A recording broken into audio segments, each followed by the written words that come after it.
Hello friends, paramedical ने lab assistant और radiographer की भर्ती का विज्ञापन जारी किया है।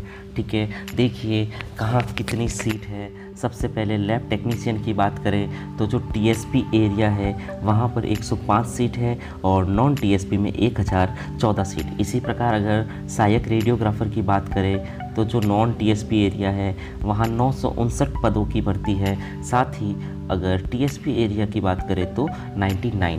इस प्रकार अगर कुल पदों की बात करें तो 1119 और 1058 इस प्रकार के पदों पर भर्ती होनी है। ठीक है, फिर आगे चलते हैं, हम आवेदन की प्रक्रिया के बारे में पढ़ते हैं। हम आवेदन किस प्रकार से करना है। देखिए, जो आवेदन की प्रक्रिया है, आवेदन की प्रक्रिया पूर्णतः ऑनलाइन होगी। ठीक है, जब भी आवेदन की प्रक्रिया स्टार्ट होगी आपको इन्फॉर्मेशन कर दिया जाएगा।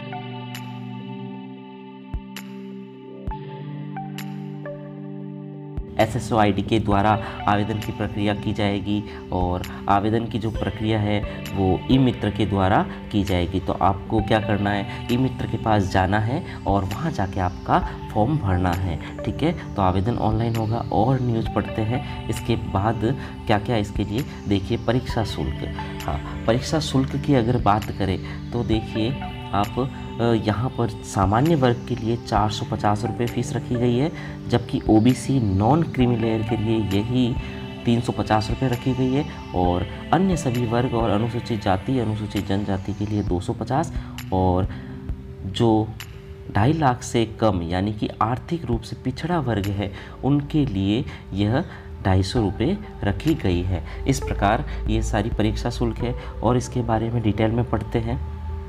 तो देखिए, हाँ, रिक्त पदों का किस प्रकार से वर्गीकरण है। तो रिक्त पदों का वर्गीकरण आप आराम से स्क्रीन पर देख लीजिए, इसका स्क्रीनशॉट लेकर। जो 1014 पद है वो किस प्रकार से है, सामान्य के 60 पद, महिला के 75 और इस प्रकार से जो भी है आप ये वर्गीकरण देख सकते हैं। ठीक इसी प्रकार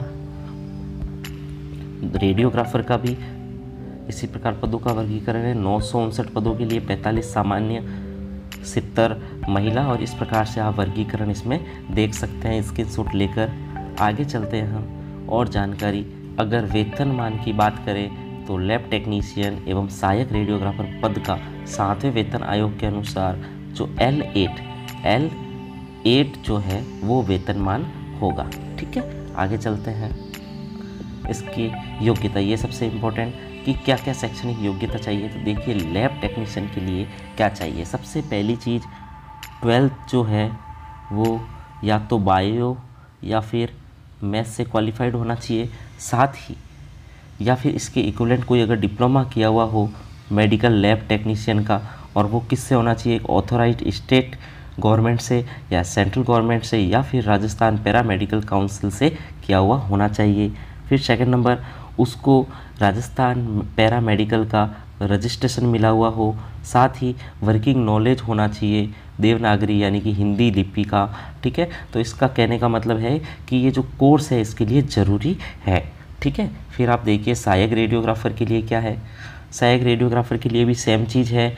ठीक है, मैथ्स या फिर बायो, इनमें भी 12th होना चाहिए। साथ ही रिकॉग्नाइज्ड इंस्टीट्यूट से या फिर स्टेट का हो, सेंटर का हो या फिर राजस्थान पैरामेडिकल से हो, उसका कोर्स किया हुआ होना चाहिए।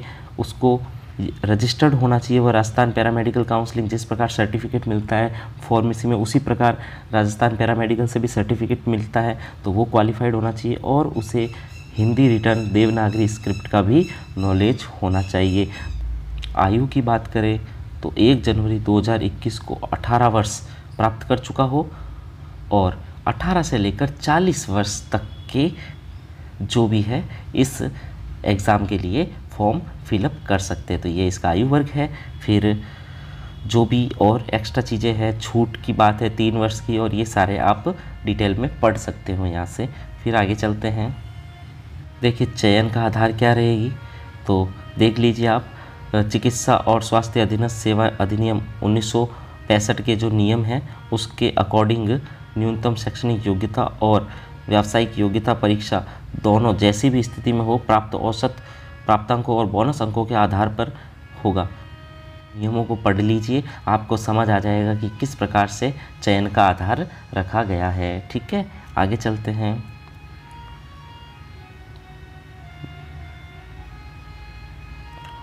अनुभव के आधार पर बोनस अंक, ठीक है ना, चयन के आधार में बोनस अंक भी था, जो कि एक्सपीरियंस के अकॉर्डिंग आपको बोनस अंक 1 वर्ष के 10 अंक, 2 वर्ष के, ठीक है, 2 वर्ष के लिए 20 अंक और 3 वर्ष के लिए 3 वर्ष का जो बोनस अंक है ये आप नियमों को पढ़कर प्राप्त कर सकते हैं। ठीक है, और इसके बाद अंतिम बात ये आती है कि आपको इससे संबंधित जो भी न्यूज़ चाहिए वो न्यूज़ कैसे मिलेगी। तो आप समय समय पर जो इसकी साइट है www.rsmssb.rajasthan.gov.in पर आप इसकी न्यूज़ प्राप्त कर सकते हो। जब भी इसकी वैकेंसी आएगी यहाँ से आप प्राप्त कर सकते हो। तो इसको शेयर कीजिए, ज़्यादा से ज़्यादा शेयर कीजिए, सब्सक्राइब कीजिए, लाइक कीजिए। Thank you.